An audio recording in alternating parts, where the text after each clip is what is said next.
بسم اللہ الرحمن الرحیم۔ السلام علیکم۔ عید قرباں کی دل کو چھو لینے والی کہانی، چھوٹا سا بکرا اور بڑا سبق۔ عید قرباں آنے والی تھی، پورا محلہ خوشیوں سے جگمگا رہا تھا۔ گھر میں قربانی کے جانور آئے ہوئے تھے۔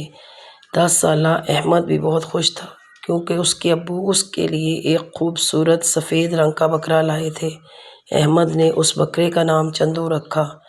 احمد روزانہ چندو کو اپنے ہاتھ سے گھاس کھلاتا، اس کے ساتھ کھیلتا، اس سے باتیں کرتا۔ چند ہی دنوں میں چندو اس کا بہترین دوست بن گیا۔ عید سے ایک دن پہلے احمد نے امی سے پوچھا، امی کیا چندو واقعی قربان ہو جائے گا؟ امی نے پیار سے کہا، بیٹا یہ قربانی حضرت ابراہیم علیہ السلام کی سنت کی یاد دلاتی ہے۔ اللہ کی رضا کے لیے اپنی پسندیدہ چیز قربان کرنا ہی اصل محبت ہے۔ یہ سن کر احمد خاموش رہا۔ صبح ہوئی، سب لوگ تیار ہو گئے۔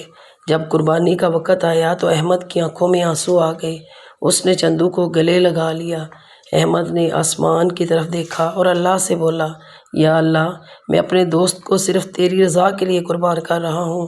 احمد بہت اداس تھا، لیکن جب اس کے ابو نے قربانی کا گوشت غریبوں میں تقسیم کیا اور ایک غریب بچے نے دعا دی تو احمد کے چہرے پہ مسکراہٹ آ گئی اور وہ سمجھ گیا کہ اپنی محبت، ضد اور خواہش کو اللہ کی رضا کے لیے قربان کر دینے کا نام بھی قربانی ہے۔